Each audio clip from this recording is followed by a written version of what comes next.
Welcome back to the KEMPIRE Daily YouTube channel. As always, don't forget to like, comment, subscribe, and hit that notification bell so you don't miss out on any of the uploads. In today's video, I wanted to talk about Wonder Woman 1984. I just wanted to give you a quick personal review. I'm not big on the Wonder Woman franchise. I remember it growing up, watching reruns of it. And the only thing that I know about the specific sequel, it took them a long time to get this particular sequel out. There were release dates, then it was pushed back, release dates and pushed back. Anyways, it finally made it in the middle of a quarantine on HBO Max and in some theaters.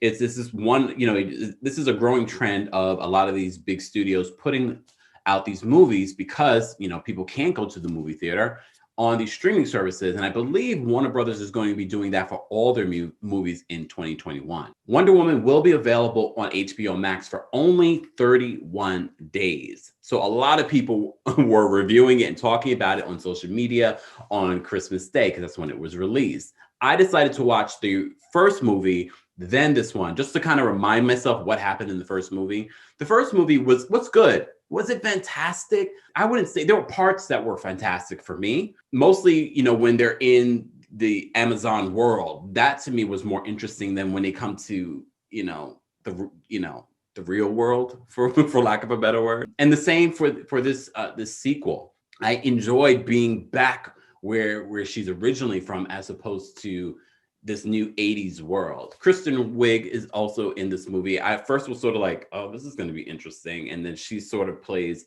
a villain. It was interesting. A lot of people were very critical of this movie, and I was as well. However, and if you haven't seen it yet, you might not want to watch this video, not just yet.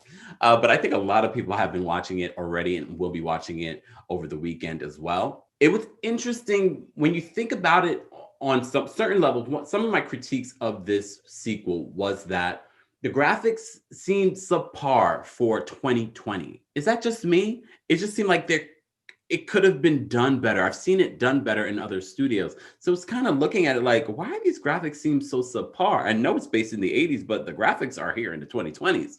But anyways, the whole idea, the spiritual human messages from this movie in regards to wishes and accepting what life has given you and not accepting it. We've gotten that in other ways, in other movies, Disney movies, whatever especially in 2020, that theme seems so important. It seems so relevant.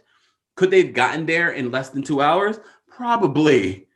Both movies were very, very long. And it's not like some of the Marvel movies where you're able to be like captivated for that long.